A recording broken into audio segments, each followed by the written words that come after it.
24 minutes past midday. Now let's turn our attentions to next month's climate change summit in Copenhagen. It has received something of a boost, it seems, with China and the United States now proposing new targets for reducing greenhouse gases. The US president is expected to formally announce targets at the summit itself. And there has been some talk on Chinese state media about what Beijing is proposing to do. I'll be discussing all of this with two guests in just a moment. First, just a reminder, as much as we can, of what the world's two biggest polluters are actually proposing. Well, the Chinese, we hear, are not proposing to cut overall emissions because the economy is growing so rapidly. They want to cut what is called carbon intensity. That means that they plan to reduce the amount of carbon dioxide emitted per unit of GDP. I hope you're following this. That would be cut by 40 or 45% by 2020.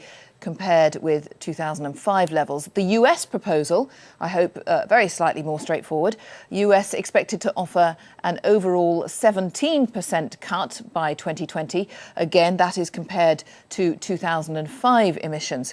Therefore, all of that means, of course, that the actual amount of cuts by China will depend on GDP growth.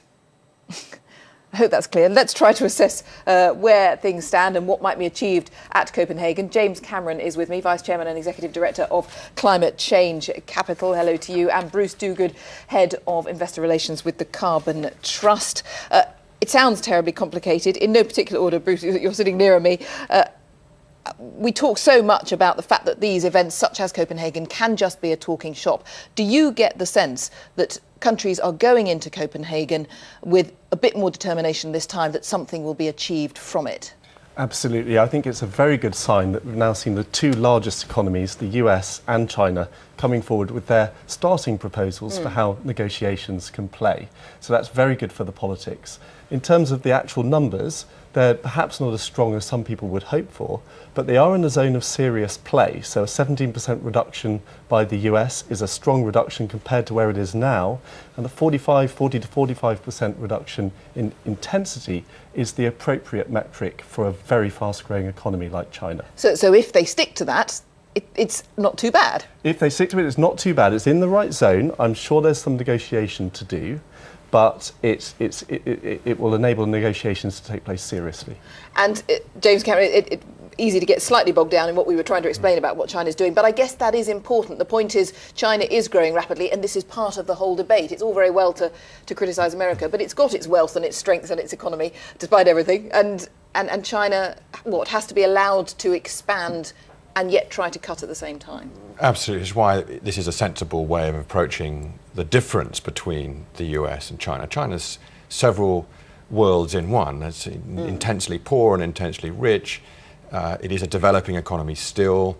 It hasn't largely contributed to the problem of the past, but it's crucial to the problem looking forward.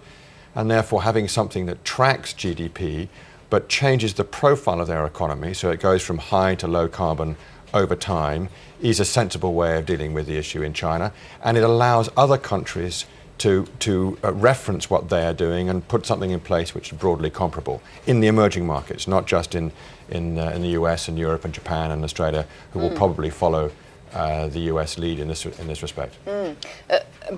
Bruce Duguid, what sort of debate remains then? Because you touched on the fact that, of course, there's still negotiations to be done. That's what Copenhagen's all about. What would you like to see? What would the Carbon Trust think would be a suitable negotiation, and what would you like at the end of it? Well, parts of the equation that will still be debated will be ultimately what happens to emissions. The increase in emissions in China could still be substantial. A quick calculation suggests they could still increase their emissions by 50% by 2020. The world needs to peak its emissions around the 2020 to 2025 period, so there's still a lot more to do thereafter. A 2050 global target would be a very good sign. And then there's the whole question of financing. How will this be financed? Will there be subsidies? Will the carbon markets develop in the way that we hope they should? And how will technology collaboration work? Because what we want to see is a network of innovation centres by which individual countries nurture new technologies in their own environment in an appropriate way. It's a lot more complicated than just technology transfer. Yeah. It's about collaboration. And James, you're nodding through a lot of that, and I guess that's a lot of your field, isn't it? It's how we can not just cut back but improve things, because we can't stay still economically. Well, in the end, we have to show that life can get better having solved the problem. It needs to be a positive, optimistic investment story around the obligation to reduce emissions. We have no choice but to reduce our emissions. We've got to find ways of doing it quickly and effectively without damaging our aspirations to live a good economic life. And because this has to be written very large across the whole of the global economy, we are looking for the best possible devices for influencing millions of decisions taken every day in a different direction. But not so that we destabilise our economies, but we enhance our capacity to deal with the problem and manage our energy in particular in a way which is productive.